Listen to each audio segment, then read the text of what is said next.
Malabe මිල්රියන් මල්ලිගේ Ryzen 5 editing build එක. I had to study the map. I had to find where I'm at. The legend, a symbol of that. Symbols, I ain't gonna crash. Catch me in the cut, hun. Something like the duck running. I ain't coming with nothing. I know what they want from it. I can spot the fake loving. Rolling up the gates on it. Ain't no debating on it. It got legs like cake, honey. Usher, I'm skate on the beat. I done seen the play cross the feet. God drive like 6 feet. Flow sick, give me 6 feet. Mountain climbing out to hit a peak, bunch of snow in my seat, it ain't the same no more. Life is everything but the beach, like a chain. I'm a link with you later for sure. Gotta do better than walking on dodging the surface. Every day I've been out. ඉතින් හැමදාම වගේ සුපුරුදු විදියට ඔන්න MSK Computers YouTube channel එකට ඔයගොල්ලන්ව සාදරයෙන් පිළිගන්නවා. ඉතින් අද අරගෙන ඇවිල්ලා තියෙන්නේ අපේ shop එකේ ඉඳන් ගොඩක් දුර නෙවෙයි ළඟ මාලබේට යන Ryzen 5 editing build එකක්. ඉතින් මේක gaming වලට කරපු build එකක් නෙවෙයි editing build එකක්. ඉතින් complete build එකක් විදියට තමයි මිල්ට්‍රියන් මල්ලි අපෙන් quotation එකක් අරගෙන PC build එක අපිට කියලා දැන් assemble කරන් තියෙන්නේ. එයා shop එකට ගන්න එනවා කියලාත් කිව්වා. ඉතින් ඒ අතරතුරේදී අපිට අර ඔයගලන්ට බජට් එකත් එක්ක යන PC build ගොඩක් කට්ටිය අහලා තිබ්බ complete build කිහිපයක් දාන්න කියලා. ඔන්න ඒ නිසා අද අරගෙන ඇවිල්ලා තිනවා Ryzen 5 build එකක්. මේක කියන්න ඕනේ machine එක සම්පූර්ණයෙන් brand new යන්නේ. ඒ වගේම keyboard mouse brand new. monitor එක විතරක් recondition 24 inch frameless monitor එකක් තමයි අපි use කරලා තියෙන්නේ. මොකද මේක editing වැඩ කරන්නේ gaming වලට යන්නේ නැති නිසා ලොකු refresh rate එකක් තියෙන monitor එකක් අවශ්‍ය වෙන්නේ නැති නිසා. හරි වැඩි විස්තර නැතොත් PC එක පැත්තට යන්න. PC එක පැත්තට ගියොත් අපි මේකේ processor එක විදිහට use කරලා තියෙන්නේ Ryzen 5 5600 කියන processor එක නැත්නම් 5000 series එකේ processor එකක්. ඒකටම මොකද මිල්ට්‍රියන් මල්ලි මේක ඉස්සරහට අප්ග්‍රේඩ් කරගන්න ඕනි කිව්වා අනිවාර්යෙන්. ඒ නිසා අපි A520 board එකකට නොයා B550 Pro VDH Wi-Fi board එකක් use කරලා තිනවා MSI brand එකේම. මේකේ RAM slot 4ක් එනවා. ඒ වගේම inbuilt Bluetooth සහ Wi-Fi option එක එනවා. ඒතර පස්සේ කාලෙක 128 GB දක්වා මේ motherboard එකේ RAM එක වැඩි කරගන්නත් පුළුවන්. ඒ වගේම NVMe Gen 4 සහ Gen 3 socket දෙකක් එනවා. ඒතර පස්සේදී NVMe එකක් අප්ඩේට් කරගන්න පුළුවන්කමක් තියෙනවා. හරි ඒ වගේම තමයි RAM එක විදිහට use කරලා තියෙන්නේ G-Skill brand එකේ 16GB RGB RAM එකක් single stick එකක්. මොකද මිල්ට්‍රියන් මල්ලිට තව stick එකකට යනවා කිව්වා editing වැඩත් එක්ක. මොකද අපිට ගොඩක් වෙලාවට dual channel option එක ඕන වෙන්නේ අපි games play කරනවා නම්. මොකද ගොඩක් කට්ටිය අහනවා ඇයි එක RAM එකක් දැම්මේ dual channel යන්න තිබ්බනේ කියලා. ඉතින් අපි ඉස්සරහට වීඩියෝ එකක් ගේන්නම් ඇයි මේ ලොකු motherboard නැත්නම් gaming PC වලට යද්දී අපි dual channel use කරන්න ඕනේ ඇයි?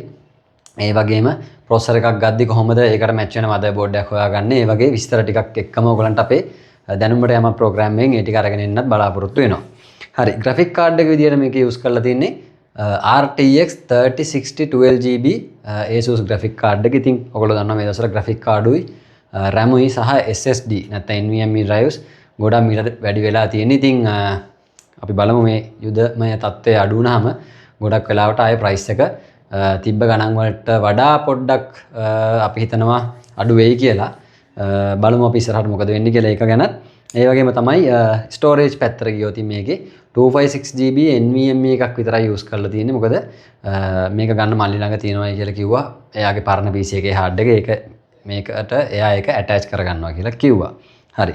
ඒ වගේම තමයි සාමාන්‍යයෙන් මම කලින් වීඩියෝ වලත් ඔයගලන්ට කියලා තියෙනවා මේ Ryzen 5 processor එක PC build එකක්දී මේ සාමාන්‍ය Ryzen 5 කියන්නේ X processors නැතුව G processors හරි නැත්නම් onboard graphic එන්නේ නැති මේකේ මේ මම අපේ මේ PC build එකේ යන Ryzen 5 5600 වගේ processor එකක් යද්දී අනිවාර්යයෙන්ම air cool එකක් හරි aftermarket liquid cool එකක් හරි use කරන්න කියලා. ඉතින් මොකද සාමාන්‍ය Ryzen processors පොඩ්ඩක් Intel වලට වඩා temp එක යනවා වැඩි. ඒ නිසා ඒක control කරගන්න සහ processor එකේ උපරිම performance ගන්න අපිට cool එක අනිවාර්යයෙන්ම වැදගත් වෙනවා. ඉතින් අපිට මේකට Lavin Cool brand එකේ අපි import කරන air cool එකක් තමයි දාලා තියෙන්නේ. ඉතින් මේ cool එකේම display එකේ processor එකේ දැනට තියෙන temperature එක සහ මේ අපේ PC එකේ usage එකේ ඒ විස්තර ටික බලා ගන්න පුළුවන්. හරි. ඒ වගේම තමයි මේකට normal keyboard mouse තමයි use කරලා තියෙන්නේ JEDEL brand එකේ.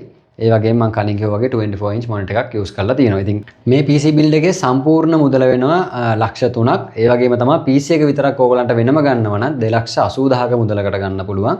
ඒ වගේම monitor එකයි keyboard mouse සහ මේ mouse mat එකත් එක්ක complete build එක ගන්නව නම් ලක්ෂ 3ක මුදලකට ගන්න පුළුවන්. අපි පල්ලෙහා ඩිස්ක්‍රිප්ෂන් එකේ දාලා තියෙනවා මේකට යූස් කරපු පාර්ට්ස් ටික සහ අපි මේකට දාලා තියෙන දේවල් ටික. ඉතින් ඕගොල්ලෝ අපේ දිගටම වීඩියෝස් බලනවා YouTube channel එකේ. ඉතින් ඕගොල්ලන්ටත් පුළුවන් ගෙදර ඉඳන් මේ වගේ ඕගොල්ලන්ගේ dream PC එක ඕගොල්ලන් ගෙදරටම ගෙන්න ගන්න. ඒ නිසා මොකද ගොඩක් දුර ඉන්න කෙනෙක් වුණත් කිසිම ප්‍රශ්නයක් නැහැ. මම කලින් වීඩියෝස් වලත් මේ ගැන සෑහෙන වතාවක් කියලා තියෙනවා.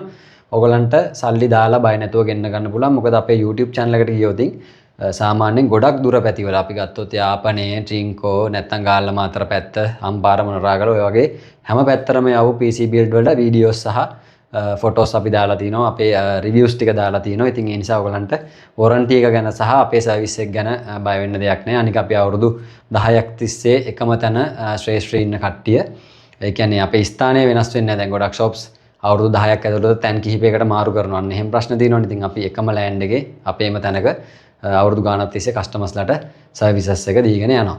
ඉතින් මේ වගේ වීඩියෝස් ටිකක් ඉස්සරහටත් අරගෙන ඉන්නම්. ගොඩක් කට්ටිය බජට් PC build උත් තියලා තිබ්බා. මම ඊළඟ වීඩියෝ එකෙන් අරන් එන්නම් i5 6th generation budget PC build එක.